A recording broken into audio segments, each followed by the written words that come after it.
आवाज बंद। हमारे पास जब भी हम न्यू रेशियो कैलकुलेट करेंगे, न्यू रेशियो, तो इसकी कैलकुलेशन करते वक्त हमारे पास 4 से 5 पॉइंट आएंगे। पहला पॉइंट जो है उसको अच्छे से समझना, जब हमें केवल नए पार्टनर का शेयर दिया हुआ हो, ठीक है, when only share of new partner is given, ठीक है, जब केवल नए साझेदार का हिस्सा दिया गया हो, नए साझेदार का हिस्सा दिया गया हो। अब इसका क्या मतलब होता है? सपोज कीजिए, एक एग्जांपल ले रहा हूं, ध्यान से देखना इधर। ए और बी दो पार्टनर्स हैं जिनका प्रॉफिट शेयरिंग रेशियो, लाभ हानि अनुपात कितना है? 3:2, ठीक है।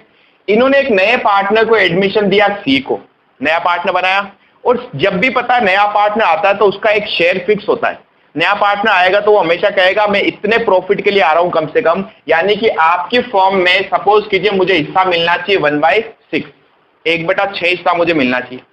आया समझ में? तो ये शेयर हमेशा आपको क्वेश्चन या तो बताएगा या नहीं बताएगा, तो दूसरे तरीके से हम रेशियो कैलकुलेट करेंगे। अब फर्स्ट पॉइंट हमारा क्या है? जब क्वेश्चन में केवल नए पार्टनर का शेयर दिया हुआ हो, ठीक है। अब इस क्वेश्चन में देखो, लास्ट क्लास में हमने क्या डिस्कस किया था कि जब भी दो पार्टनर होंगे और तीसरा पार्टनर फर्म में एडमिशन लेगा, तो तीसरे पार्टनर के आने से ए और बी जो पुराने पार्टनर है वो हमेशा सेक्रीफाइस करते हैं, त्याग करते हैं। क्यों? क्योंकि इन दोनों को अपने हिस्से में से कुछ शेयर सी को देना पड़ता है, यानी कि इनका हिस्सा पहले वाला जो था क्या वही रहता है क्या, या चेंज हो जाता है? चेंज होता है। तो हम यहां पर यही चीज कैलकुलेट कर रहे हैं। लेकिन अगर क्वेश्चन आपको बोल दे ए इतना हिस्सा दे रहा है, क्वेश्चन बोल दे बी इतना हिस्सा दे रहा है, तो इसका मतलब क्वेश्चन ने आपको सेक्रीफाइस बता दिया। जैसे मैं कह दूं 2/4 हिस्सा दे रहा है ए, किसको? सी को, ठीक है, और 3/5 हिस्सा दे रहा है बी, किसको? सी को। तो क्या क्वेश्चन ने हमें बता दिया ए कितना दे रहा है और बी कितना दे रहा है? यस, इसे हम बोलते हैं सेक्रीफाइस दे दिया, ठीक है। इस क्वेश्चन में इसने हमें ऐसा कुछ नहीं बोला, सिर्फ हमें क्वेश्चन में देखो क्या बोला गया है, हमें सिर्फ इतना बोला ए और बी पार्टनर है जिनका पहले प्रॉफिट शेयरिंग रेशियो क्या था? ये था। सी नया पार्टनर आया कितने हिस्से के लिए? 1/6 हिस्से के लिए। बस इतना बोल के क्वेश्चन सोल्व। अब ये वो आपसे पूछ रहा है न्यू रेशियो कैलकुलेट करो, क्या होगा, ठीक है। इस टाइप के जो क्वेश्चन आते हैं वो इस कैटेगरी में आएंगे, जिसका नाम क्या हमारे पास? जब केवल नए पार्टनर का शेयर दिया हुआ हो और क्वेश्चन कुछ नहीं बोले और सीधा क्या पूछ लिया उसने? नया रेशियो निकालो। ये पहले तो क्वेश्चन समझ में आया। अब हमें इसमें क्या करना है? न्यू रेशियो निकालना है। ये मैंने एक एग्जांपल लिया, सोल्व में इधर करवा रहा हूं। जब भी हम न्यू रेशियो निकालेंगे इस टाइप के क्वेश्चन में, तो अब हमें क्या करना है? हमें तीनों पार्टनर का टोटल जो शेयर होगा, टोटल शेयर जो होगा किसका? तीनों पार्टनर का, यानी कि ए का प्लस बी का प्लस सी का, कह सकता हूं तीनों का शेयर मान लो 1 है। क्या हो गया? 1। क्योंकि जब परसेंटेज में वैल्यू होती है ना, जैसे 10%, 20%, तो अपन टोटल परसेंटेज में मानते हैं 100%। जब वैल्यू इस टाइप की होती है 1/2, 1/6, 1/7, तो हम टोटल मानते हैं 1। मैंने कहा तीनों का टोटल शेयर हो गया ए का, बी का और सी का कितना? 1। मुझे सी का न्यू शेयर तो दिया हुआ है भाई, सी कितने हिस्से के लिए आया? 1/6 हिस्से के लिए। तो सी का न्यू शेयर कितना है? सी शेयर कितना है? 1/6। तो क्या सी का तो नया शेयर पता ही है ना? वास्तव में पता है मुझे नया शेयर निकालना किसका है? ए और बी का नया कितना होगा, क्योंकि इसके आने पर इनके शेयर में चेंज आने वाला है, ठीक है। अब कितना चेंज आएगा, नया क्या होगा, वो अपन को कैलकुलेट करना है। तो वापस देखना, जब क्वेश्चन सिर्फ नए पार्टनर का हिस्सा दे, कुछ नहीं बोले किसने कितना सेक्रीफाइस किया है, ठीक है, उस केस में हम टोटल शेयर मानेंगे सबसे पहले 1। नए पार्टनर का हिस्सा कितना? 1/6। अगर मैं इस टोटल में से नए पार्टनर का हिस्सा ये वाला हटा दूं, तो बाकी किसका बचेगा? ए और बी का बचेगा, जिसे हम बोलते हैं शेष अनुपात। क्या बोलते हैं? शेष अनुपात या रिमेनिंग रेशियो या रिमेनिंग शेयर बोल दें, शेष हिस्सा। तो बता सकते हो शेष हिस्सा या रिमेनिंग शेयर कितना होगा? टोटल 1 है, 1 में से मैं क्या लेस कर दूं? 1/6। तो जो बचा हुआ होगा वो किसका होगा? ए और बी का। तो ए और बी का नया शेयर, तो मिला के तो पता चल गया मुझे। यहां तक पॉइंट क्लियर है? 2 नंबर का क्वेश्चन आया था पिछली बार भी, सेम ऐसा का ऐसा क्वेश्चन, और बहुत इजी है। अब आगे कैसे सोल्व करते हैं? सोल्व करना आता है? सबसे पहले एलसीएम लेते हैं 6, जिसके आगे कुछ, जिसके नीचे कुछ नहीं, 1 मान लो। इसका इसमें भाग देते हैं, डिवाइड करते हैं। 1 का 6 में कितनी बार भाग जा रहा है? 6 टाइम्स। उसको ऊपर वाले नंबर से मल्टीप्लाई करते हैं। 6 मल्टीप्लाई 1 6, 6 इंटू 1 6, माइनस 6 का 6 में भाग देते कितनी बार? 1 बार। जो आया उसको ऊपर वाले नंबर से मल्टीप्लाई करो 1, तो क्या आया? 6 माइनस 1 5/6। ये 5/6 जो है ना, ये किसका? ए और बी का। यहां तक पॉइंट क्लियर है? इसके बाद प्रैक्टिस करने के लिए दूंगा क्वेश्चन, यहीं पे सोल्व करने आपको 2-2 3-3 क्वेश्चन, ठीक है? तो जब क्वेश्चन सिर्फ नए पार्टनर का हिस्सा दे और डायरेक्टली पूछ ले न्यू रेशियो निकालो, तो हम किस तरीके से निकालेंगे? टोटल 1 मानेंगे, 1 में से नए पार्टनर का जो हिस्सा होगा उसको हटा दो, बाकी बचा हुआ किसका होगा? ए और बी का। अब क्या कह सकता हूं? ए और बी का टोटल शेयर है, इसमें से मुझे न्यू रेशियो निकालना है, तो बहुत ईजी है। यहां लिखना अब न्यू रेशियो। क्या लिखना है? New ratio. और जो भी पार्टनर है सारे के सारे पार्टनर के नाम लिख दो, ए बी और सी, ठीक है? क्या सी का तो नया शेयर पता ही है 1/6, इसका तो लिख दो 1/6। ए और बी का शेयर इसमें पड़ा है, इसको उठाओ 5/6 और मल्टीप्लाई कर दो, पता है किससे? उनके ओल्ड शेयर। ये रहा ओल्ड शेयर। अगर कोई पूछे ए का हिस्सा कितना है, तो पता है ए का हिस्सा मैं कैसे लिखता हूं? ए का होगा 3/5 ratio upon total of ratio, ऐसे लिखा जाता है इसका। बी का पूछ ले तो कैसे लिखूंगा? 2/5। आया समझ में? अब मुझे क्या करना है? न्यू रेशियो लिखना है। तो मैंने कहा ए और बी का इसमें पड़ा है, इसको उनके पुराने शेयर में, पुराने रेशियो में बांट दो। तो पुराना रेशियो बताओ, ए का कितना होगा? मल्टीप्लाई 3/5, बी का कितना होगा? 2/5। समझ गए? कितना आ जाएगा? मल्टीप्लाई होता है तो ऊपर वाली मल्टीप्लाई होंगी, नीचे वाली मल्टीप्लाई होंगी, ठीक? 5 इंटू 3 15, 6 इंटू 5 30, 10 30, ठीक है? अब सुनना, जब भी हम किसी का रेशियो बराबर करते हैं तो हमेशा उनका बेस जो होता है ना, वो बराबर होना चाहिए। यहां 30 है, बेस मतलब नीचे वाला जो नंबर होगा, यहां 30 है, यहां 30 है, लेकिन यहां क्या है? 6 ही है। तो सबसे पहला काम होगा इस 6 को 30 के बराबर करना है, ठीक है? तो मैं इसको करूंगा मल्टीप्लाई। मैं किसी भी नंबर को समान नंबर से, इक्वल नंबर से मल्टीप्लाई और डिवाइड करता हूं तो उनकी वैल्यू चेंज नहीं होती, मान में परिवर्तन नहीं आता। सुना है कभी ये वर्ड? 10th क्लास में मैथ्स में पढ़ा होगा आपने। जैसे मैं अगर आपको ये कहूं 10 को इंटू 2/2 से मल्टीप्लाई करूंगा तो क्या होगा बताओ? 20/2 ये आएगा। वापस इसको काटूंगा तो आंसर क्या आएगा? 10 आएगा। किसी भी नंबर को आप सेम नंबर से मल्टीप्लाई और डिवाइड करोगे ना तो उनकी वैल्यू चेंज नहीं होती है, ठीक है? तो मैं भी क्या करूंगा? 1/6 को किसी ऐसे नंबर से मल्टीप्लाई करूं, गुणा करूं कि मेरे बेस में 30 आ जाए, ठीक है? 6 को किससे मल्टीप्लाई करूं कि 30 आ जाए? 5 से। पॉइंट समझ में आई है? तो मैं दोनों को 5/5 से मल्टीप्लाई कर लूं तो वैल्यू चेंज कहां होगी? तो देखो आंसर में क्या जाएगा? 5/30।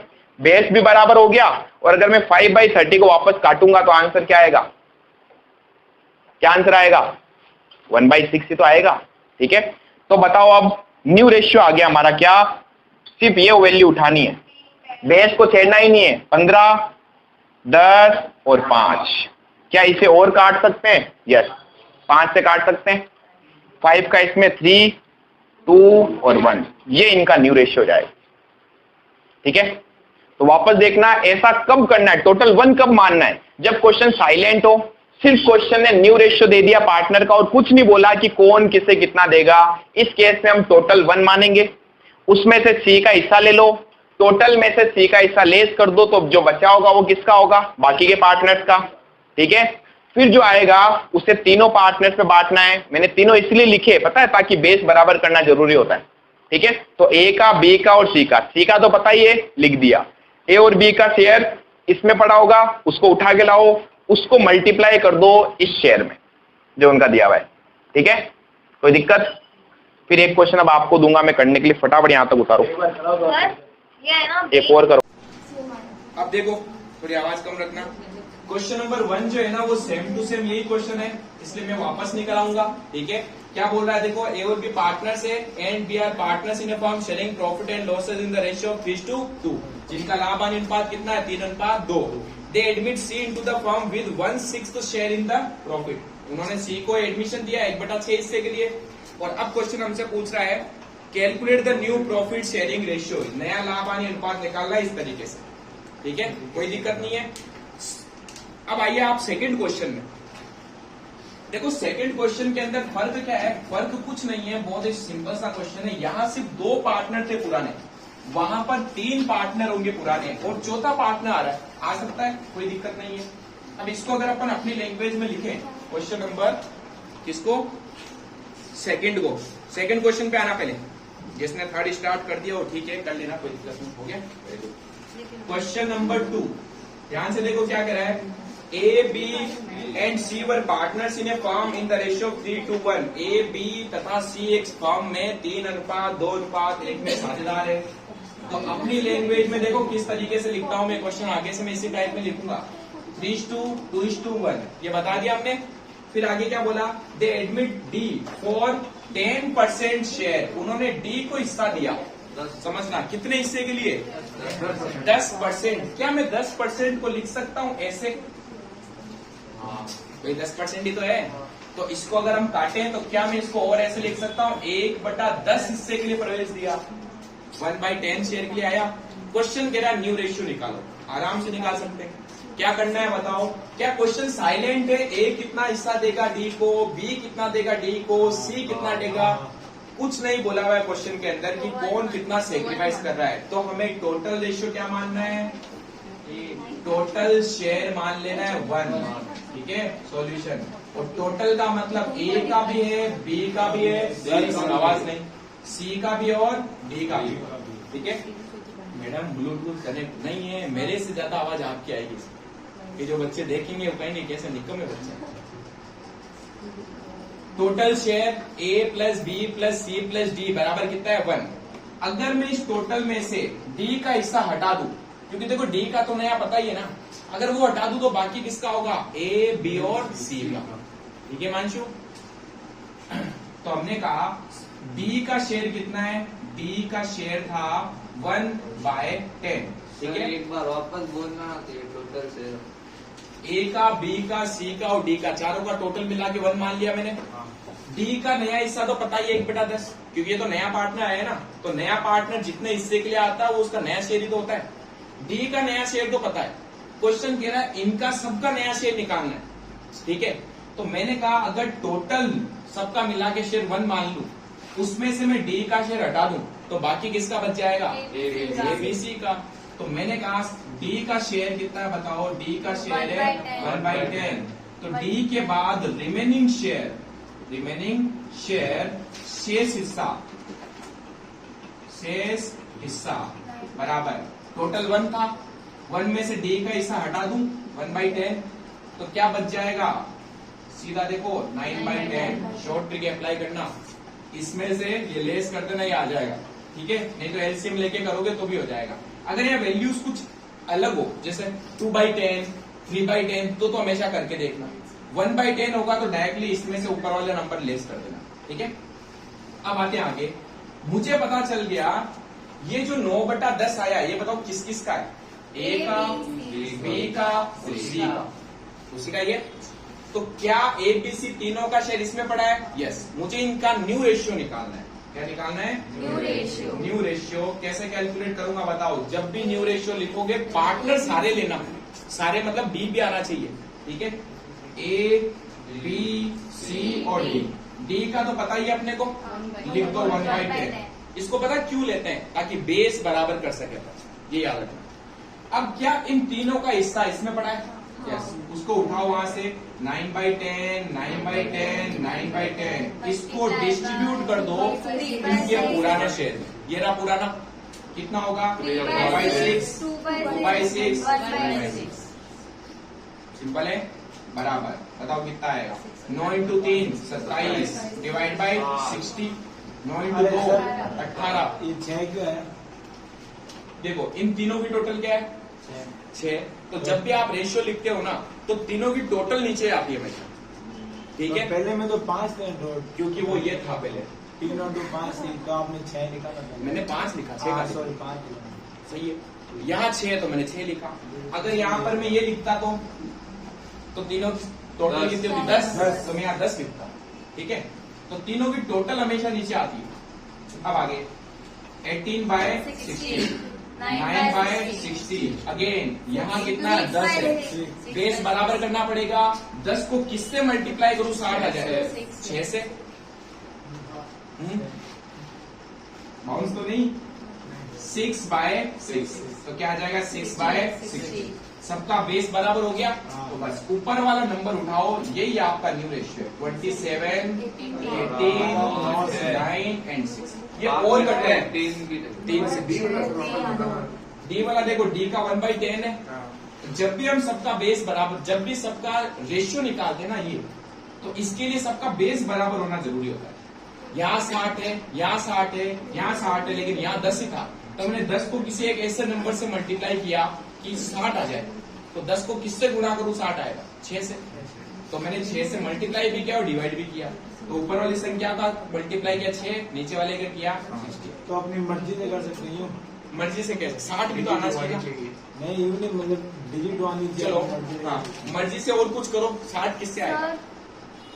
दिमाग से मतलब 6 से करोगे तो ही आएगा 60, अदरवाइज कहीं से आ ही नहीं सकता। वही तो कह रहा हूं। हाँ, अब बताओ 3 से काट सकते हैं इसको? 3 का इसमें 9 बार, इसमें 6 बार, 3 बार, 2 बार। अभी आगे और नहीं कट रहा। जब भी काटो ना, याद रखना सारे के सारे नंबर एक नंबर से कटने चाहिए। अब कई बार बच्चे कहते हैं सर 2 से काट दे, क्या 2 से 3 कटेगा? क्या नहीं कट सकता। तो बस ये हमारा लास्ट फाइनल क्या हो जाएगा? ठीक है। सर थर्ड में कुछ नया अभी करते हैं, अभी करते हैं। ये तो करो पहले। अब समझना भाई, रेशियो जब हम कैलकुलेट करते हैं तो हम रेशियो 2 तरीके से कैलकुलेट करते हैं। पहला तरीका क्या होता है? ध्यान से इस क्वेश्चन को देखो। क्वेश्चन ने कहीं पर भी ये बोला है क्या कि जो डी आएगा तो डी हिस्सा लेगा किससे वास्तव में? ए, बी और सी का हिस्सा कम हो जाता है जब भी कोई नया पार्टनर आता है, पता है आपको?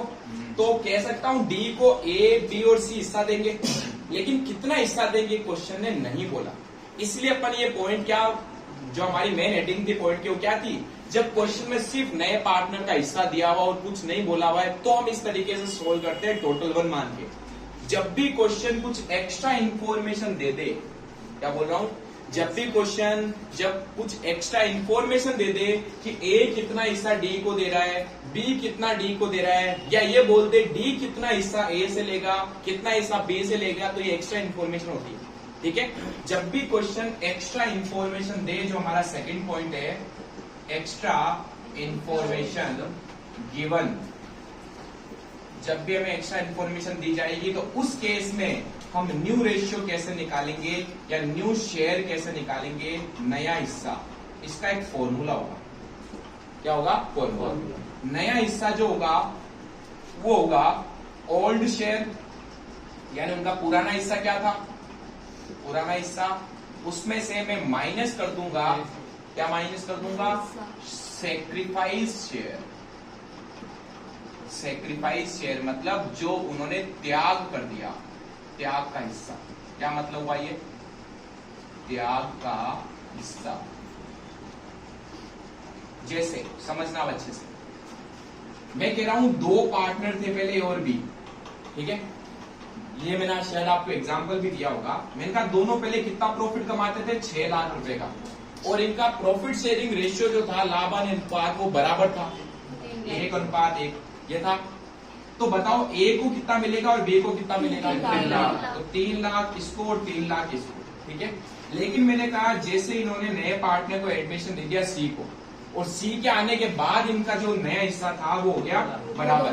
तो अब बताओ इनको हिस्सा कितना मिलेगा? 2 लाख, 2 लाख, 2 लाख। मुझे बताओ ए ने कुछ सेक्रीफाइस किया, कितना? 1 लाख का। तो क्या कह सकता हूँ? ए का सेक्रीफाइस या त्याग कितना है? 1 लाख। 1 लाख। बी का कितना है? 1 लाख। 1 लाख, ठीक है। अगर क्वेश्चन आपको पुराना हिस्सा दे दे और सेक्रीफाइस दे दे, तो क्या निकाल सकते हो न्यू क्या होगा? ये न्यू ही तो है। ये क्या मिल रहा है? अब मिल रहा है। मैंने कहा ये हटा दूं अगर मैं, और मैं ये जानना चाहूं कि न्यू क्या होगा, तो देखो मैं न्यू कैसे निकालूंगा, न्यू बराबर ओल्ड क्या था 3, त्याग कितना कर दिया 1, क्या गया न्यू, यही तो मिल रहा है। अरे समझ में, तो वास्तव में कोई फॉर्मूला नहीं है, ये अपन कैलकुलेट करने के लिए बनाते हैं कि किसी भी पार्टनर का नया हिस्सा क्या होगा, पहले क्या मिलता था और उसने कितना हिस्सा छोड़ दिया, अगर वो मैं लेस कर दूं तो नया हिस्सा आ जाएगा ना। अरे समझ में हिमांशु जी, यस। ऐसा फॉर्मूला सिर्फ तब लगेगा जब, ध्यान रखना, क्वेश्चन सेक्रीफाइस देगा तभी तो अपन न्यू निकाल सकते हैं। अगर वो ये देगा ही नहीं तो हम कैसे कैलकुलेट करेंगे, वो आया समझ में। इसलिए हम इन क्वेश्चंस में ये फॉर्मूला लगाते ही नहीं थे। क्यों? क्योंकि क्वेश्चन कभी बोलता ही नहीं था कि ए कितना शेयर दे रहा है डी को, बी कितना शेयर दे रहा है डी को, ठीक है, या डी कितना शेयर ले रहा है ए से, डी कितना शेयर ले रहा है बी से। समझ पा रहे हो? अगर क्वेश्चन कभी भी एक्स्ट्रा इन्फॉर्मेशन बोलेगा तो हमें क्या निकालना पड़ेगा, हमें न्यू रेशियो निकालना पड़ेगा फॉर्मूला से। और अब कई बार हमें इस फॉर्मूला के लिए सेक्रीफाइस की, इसकी कैलकुलेशन करनी पड़ सकती है कई जगह, ठीक है। और सबसे डिफिकल्ट पॉइंट अब यही होने वाला आपके पास, वो एक्स्ट्रा इन्फॉर्मेशन जरूर देगा आपको, लेकिन फिर भी कई बार हमें कैलकुलेट करना पड़ेगा ए ने कितना सेक्रीफाइस किया, बी ने कितना सेक्रीफाइस किया। पॉइंट क्लियर है? तो अब सेकंड पॉइंट की हेडिंग डाल दो, एक्स्ट्रा इन्फॉर्मेशन गिवन, अतिरिक्त सूचना दी गई हो। ये फॉर्मूला भी देखिए। यस, अतिरिक्त सूचना दी गई हो तो हम ये फॉर्मूला लगाएंगे और इससे रेशियो कैलकुलेट करेंगे। नहीं, ये वाला तो हटा दो, ये तो पुराना वाला था, समझाने के लिए लिखा।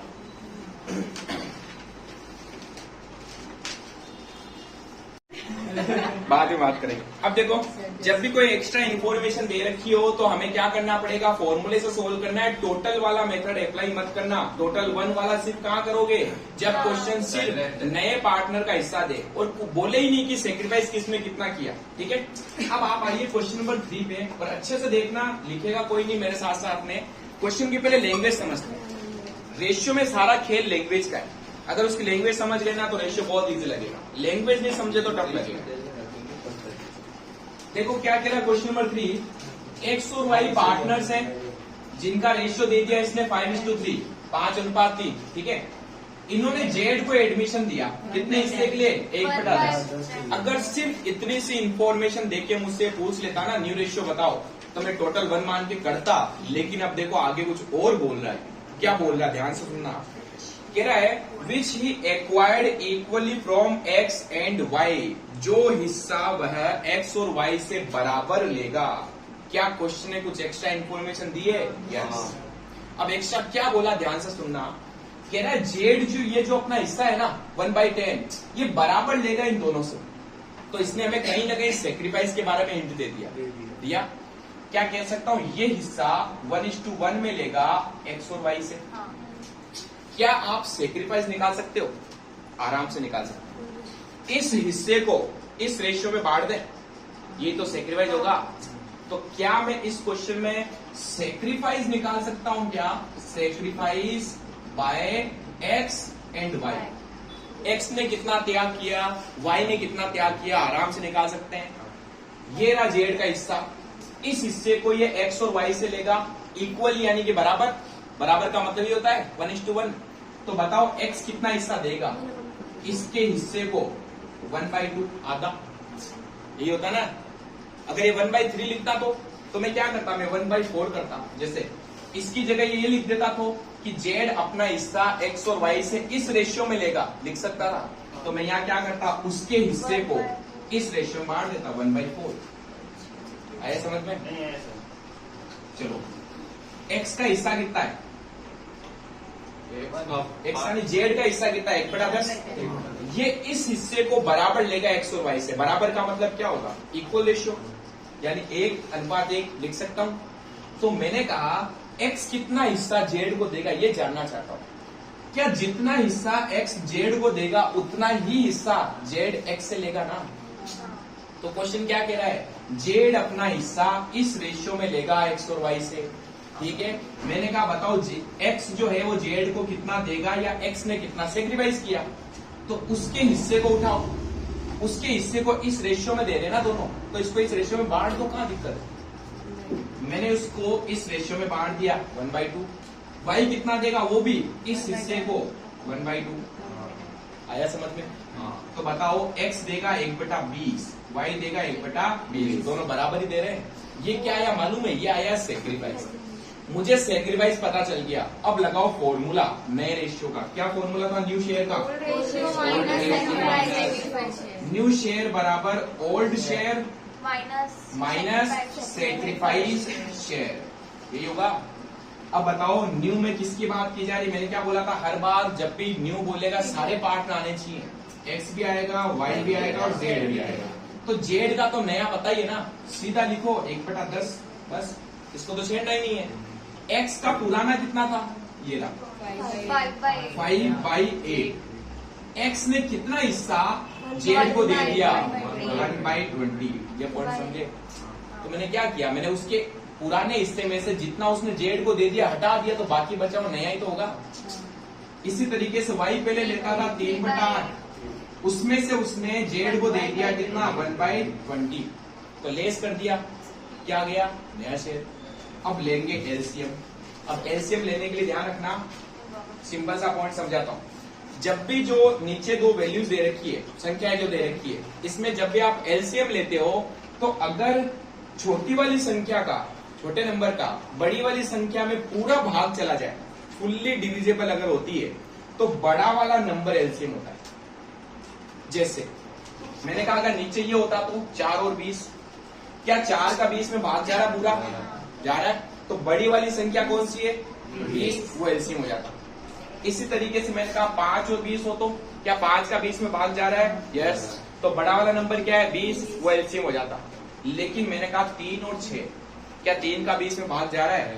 नहीं जा रहा है। तो हमें एलसीएम कैलकुलेट करना पड़ेगा। एलसीएम कैसे निकालते हैं? 10th में आप पढ़ चुके हो, फिर मैं वापस बता देता हूँ।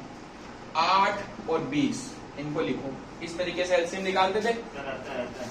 2 का भाग 2, 8 में कितनी बार? 4 बार, 20 में 10 बार, फिर 2 का 2, 5, फिर 2 से छोटी संख्या से स्टार्ट करना है, सॉरी 1 और 5, फिर 5 का, इनको आपस में मल्टीप्लाई करो। कहाँ पे? 5 इंटू 2 10, 10 इंटू 2 20, 20 इंटू 2 40, तो 40 एलसीएम होगा। समझ गए? तो शॉर्ट ट्रिक किस कहां पर काम आने वाली है? वो वाली जब इसका फुल्ली डिविजिबल होता है तो बड़ा वाला नंबर ही उठा लेना। 8 का 20 में भाग जाता ही नहीं है, जाता है क्या? ठीक है, तो इस केस में कैलकुलेट करना पड़ेगा। अब करते हैं 8 का 40 में भाग दो, कितनी बार जा रहा है? 5 बार, 8 बार। 8 का 40 में 5 बार, जो आया 5 उसको उससे मल्टीप्लाई कर 5 इंटू 5 25, ठीक है, 2 माइनस 20 का 40 में 2 टाइम्स, 2 इंटू 1 2, कितना आएगा? 23/40। यहाँ पर वापस एलसीएम 40 आने वाला है, यही करेंगे।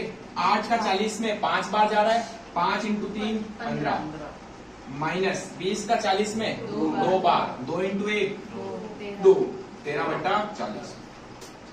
यहाँ 40 है, यहाँ 40 है, तो यहाँ पर भी 40 करना पड़ेगा। हिमांशु 10 को किससे मल्टीप्लाई करूँ 40 आ जाए? 10 को किसे? 4 से। तो बस ये तो देखना, इंटू 4/4, ठीक है, कितना आएगा? 4/40। सबका बेस बराबर आ गया। बस यही तो न्यू रेशियो है, 23, 13 और 4। छापो फटाफट।